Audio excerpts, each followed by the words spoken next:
इज्जत वो चीज है जो अगर किसी इंसान की जिंदगी में नहीं है तो वो मुर्दे के समान है।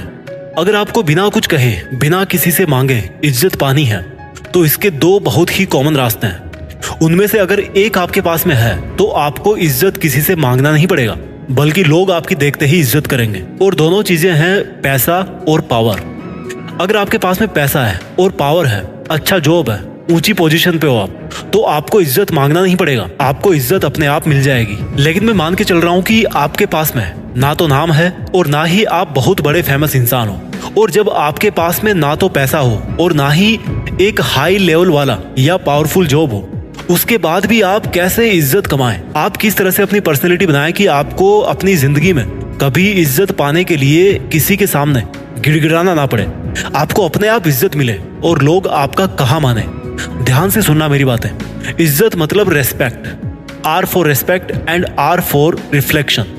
Respect means reflection and the respect is reflected and it's not received और डिमांडेड। इज्जत टकरा के वापस आती है, ना कि कोई आपको देता है। समझिए इस बात को। अगर आपकी कोई इज्जत नहीं करता तो एक चांस तो ये बनता है कि भाई उस अगले बंदे को आपकी तरफ से भी कोई इज्जत नहीं मिल रही है, और जब अगले बंदे को भी आपसे इज्जत नहीं मिल रही है तो वो आपको इज्जत नहीं देगा। Respect is not one sided, it's a prepaid service. Prepaid क्या होता है? जब पहले आप कुछ पे करते हो, जब आप पहले कुछ देते हो, फिर उसके बाद में आपको वापस कुछ मिलता है। लेकिन अगर आप तो बहुत इज्जत दे रहे हो अगले को, बट अगला बंदा है ना, वो आपकी बिल्कुल भी इज्जत नहीं करता, आपका अपमान करता है, आपकी बात नहीं मानता, आपको कुछ भी बोल देता है। आप भले ही कितने सही हो, लेकिन वो उस बंदे की मानेगा जो भले ही गलत है लेकिन जिसकी इज्जत वो करता है। तो ऐसा क्यों होता है? देखो भाई, सामने वाले बंदे के मन में क्या होता है, आपकी एक इमेज होती है। आज आपका स्टेटस क्या है, आप कैसा बोलते हो, आप कितने अपने शब्दों पे खरे हो, इन सब चीजों को अगले बंदे ने ऑलरेडी अपने दिमाग में बिठा रखा है। और अगर उनको ये लगता है कि आप इज्जत पाने के लिए डिजर्व करते हो तो वो आपकी इज्जत करेंगे। अब ये इज्जत पाने के लिए डिजर्व कैसे करें, इसके अलग अलग रास्ते हैं, और यहीं से आपको मेरी बातों को ध्यान से समझने की जरूरत है। मैं आपको 5 ऐसे टिप बताने वाला हूँ। टिप नंबर 1, अगर आपकी जिंदगी में कोई मकसद है, आप उसके लिए जी जान से मेहनत कर रहे हो, तो कुछ लोग तो ऐसे होंगे जो आपसे नफरत करेंगे, आपसे जलेंगे कि कहीं आप उनसे आगे ना निकल जाओ। पर वहीं पर बहुत सारे लोग ऐसे होंगे जो आप पर ट्रस्ट करेंगे, जिनको ये लगेगा कि यार ये बंदा है ना, ये सच में मेहनती है और ये बंदा सच में लाइफ में कुछ कर भी लेगा। इस बंदे को अपने टाइम की कदर है, ये ना खुद का टाइम बर्बाद करता है और ना दूसरों का टाइम बर्बाद करता है।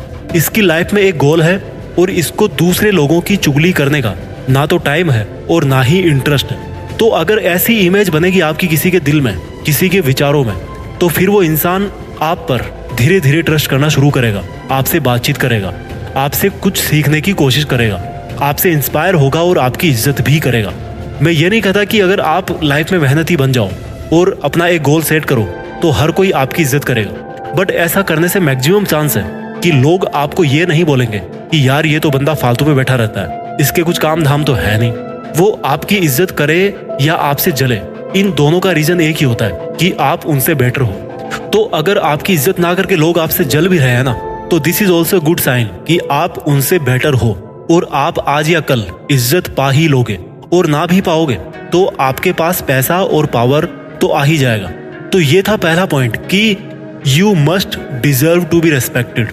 टिप नंबर 2, ये टिप उन लोगों के लिए है जिनको अपने परिवार में इज्जत नहीं मिल रही, अपने फ्रेंड सर्किल में इज्जत नहीं मिल रही, अपने प्यार से इज्जत नहीं मिल रही। लोग इस बात से दुखी रहते हैं कि यार मेरा भाई मेरी बात नहीं मानता, मेरे पापा मेरी बात नहीं मानते, मेरा प्यार मेरी बात नहीं मानता, मेरी पत्नी या मेरा पति मेरी बात नहीं मानता।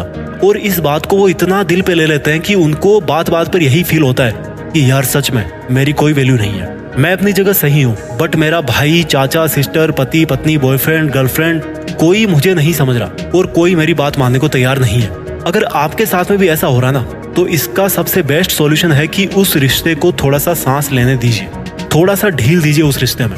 इतना कस के मत पकड़िए किसी का हाथ कि आपका हाथ उसके हाथ पे चुभने लगे। इतना मत खींचिए उस रिश्ते की डोर को कि वो टूट ही जाए। बात बात पर आजमाते ही मत रहिए उस रिश्ते को कि देखें अब ये मेरी बात मानता कि नहीं मानता। थोड़ा सा विश्राम दीजिए उस रिश्ते को, थोड़ा सा स्पेस दीजिए उसमें, कुछ दिनों के लिए दूरी बना के रखिए। और इसके पूरे पूरे चांस है कि 2-4 दिन बाद आपको खुद को भी फर्क नहीं पड़ेगा, आप पहले से ज्यादा बेटर रहोगे और अगले बंदे के साथ रिलेशनशिप भी थोड़ी स्मूथ होने लगेगी। अगले बंदे को भी सोचने का टाइम मिलेगा, उसको भी थोड़ी आपकी कमी फील होने दीजिए। धैर्य रखिए, जबरदस्ती करने से कुछ नहीं मिलने वाला। समय सबसे बड़ा हथियार है किसी भी रिश्ते को संभालने के लिए और किसी भी रिश्ते को भुलाने के लिए। टिप नंबर 3, मेरे पास एक बार इंस्टाग्राम पे मैसेज आया किसी भाई का कि वो एक लड़की को बहुत पसंद करता है और वो कैसे भी करके उसका दिल जीतना चाहता है, लेकिन वो जो लड़की है उससे नाराज है और ये लड़का उससे काफी बार माफी मांग चुका है, लेकिन कुछ तरीका काम नहीं कर रहा। मैंने उससे पूछा वापस मैसेज करके इंस्टाग्राम पे कि भाई कितनी बार माफी मांग चुके हो? बोला याद नहीं, जब भी मैसेज करता हूँ सॉरी लिख के ही भेजता हूँ। मैंने कहा आज से बंद कर दो माफी मांगना। बोला फिर तो कभी नहीं मानेगी वो। मैंने कहा बात तो मानो मेरी, अब से उसको सॉरी मत बोलना, कुछ भी मत बोलना, थोड़े दिन रुक जाओ और अपने करियर पे ध्यान दो। इस बात को फिर मैं भी भूल गया और शायद वो भी भूल गया होगा। और 5-6 महीने बाद मेरे पास उसका मैसेज आया कि उसने एक एग्जाम निकाल ली है और उसकी अच्छी जॉब भी लग गई है और वो पहले की तुलना में काफी बेहतर है। मैंने उससे पूछा कि भाई आपके प्यार का क्या हुआ? बोला सर उसके चक्कर में तो मैं 1 साल से भटक रहा था, लेकिन अब 5-6 महीनों में समझ गया कि मेरे पास और भी बेहतर और प्रोडक्टिव काम है करने को। I was really happy to know कि जो एक सिंपल लाइन मैंने उसको बोली कि मेरे पे विश्वास रख, उसको जरूरत से ज्यादा सॉरी मत बोल और अपने काम पे ध्यान दे, and it really worked for him. और अब अगर वो अगला इंसान इसको कभी लाइफ में मिलेगा, कभी टकराएगा, तो क्या वो इसकी इज्जत नहीं करेगा? करेगा भाई, बिल्कुल करेगा। और ना भी करे तो इसका क्या नुकसान हो रहा है, इसको क्या फर्क पड़ रहा है? देखिए हम में से बहुत सौ की आदत है कि हम बिना वजह सॉरी सॉरी सॉरी बोलते रहते हैं। मेरा मानना है कि 2 बार सॉरी बोलो, 3 बार सॉरी बोलो, बहुत ही कोई खास इंसान आपकी जिंदगी में तो 4 बार सॉरी बोल लो, 5 बार सॉरी बोल लो यार, यहाँ तक ठीक है। 100 बार या 1000 बार सॉरी बोलने की जरूरत नहीं है। इतना भी मत झुकिए कि आपको वापस उठने में तकलीफ हो, आपकी सेल्फ रेस्पेक्ट डाउन हो जाए। अगला बंदा तो आपकी इज्जत नहीं कर रहा, कहीं ऐसा ना हो कि आप भी खुद अपनी इज्जत करना बंद कर दो। देखिए दूसरों को ऐसे ट्रीट करो जैसा आप अपने आप को ट्रीट होता हुआ देखना चाहते हो, लेकिन इसी सेंटेंस को मैं थोड़ा सा और मॉडिफाई कर रहा हूँ कि खुद अपने आप को भी ऐसे ट्रीट करो जैसे आप दूसरों के द्वारा खुद को ट्रीट होता हुआ देखना चाहते हो। टिप नंबर 4, इमोशंस को मैनेज करके बात करना सीखिए, या दूसरे शब्दों में कहूँ तो डिसिप्लिन रहना सीखिए। आजकल ऐसा हो गया ना कि अधिकतर लोगों को नहीं पता कि वो क्या बोल रहे हैं। थोड़ा सा किसी ने उनका अपमान क्या कर दिया कि गुस्सा आ गया, और गुस्सा आया भी तो ऐसा आया कि भाई किसी की सुनने को तैयार ही नहीं है। वो क्या करवा लोगे गुस्सा करके? गुस्सा आपकी ताकत की पहचान नहीं है, ये आपकी कमजोरी की पहचान है, और कमजोर होके आपकी इज्जत कम ही होगी, ज्यादा नहीं बढ़ेगी। लोग रोने लगते हैं, गिड़गिड़ाने लगते हैं। क्यों भाई? क्या खुद पर इतना भी भरोसा नहीं कि इज्जत को भीख की तरह मांग रहे हो?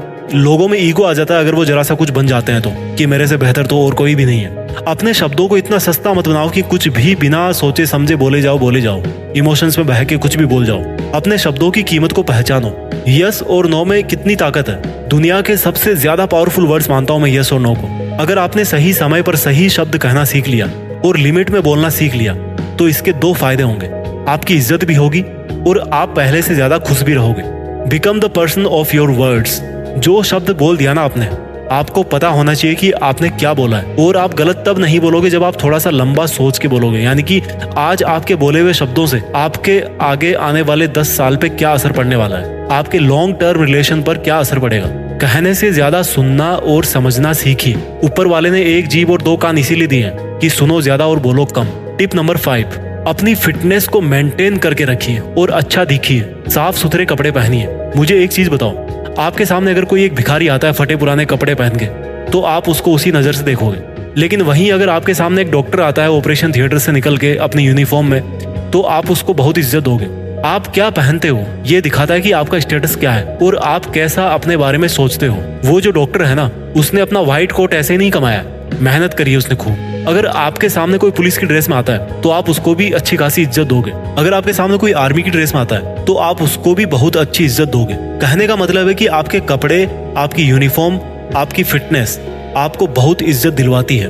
हो सकता है आप एक डॉक्टर ना हो, एक पुलिस ऑफिसर ना हो, एक सोल्जर ना हो, लेकिन आप जो भी कपड़े पहन रहे हो उनको तो ढंग से पहन ही सकते हो ना। बाकी सभी टिप्स के साथ भी इस टिप को यूज करके देखिए, जरूर असर पड़ेगा। मैं जल्दी से 5 टिप्स को रिवाइज कर देता हूँ कि किस तरह से आप ज्यादा बेहतर तरीके से इज्जत पा सकते हो। पहला टिप है कि अपनी लाइफ में एक मकसद रखिए।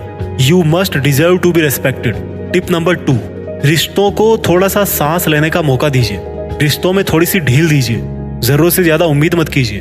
टिप नंबर 3, बिना मतलब की माफी ना मांगे, जरूरत से ज्यादा माफी ना मांगे। इससे बेहतर है कि आप अपने आप को बेहतर करने पर ध्यान दें। टिप नंबर 4, इमोशंस को मैनेज करके बात करना सीखिए। और टिप नंबर 5, अपनी फिटनेस को मेंटेन रखिए और अच्छा दिखिए, साफ सुथरे कपड़े पहनिए। आई होप आपको ये वीडियो बहुत अच्छा लगा होगा। मैं आपके लिए लेकर आता रहूंगा इसी तरह के और भी अच्छे वीडियोस। अगर आपको ये वीडियो पसंद आया तो इस वीडियो को कमेंट सेक्शन में लिख के मुझे जरूर बताइएगा।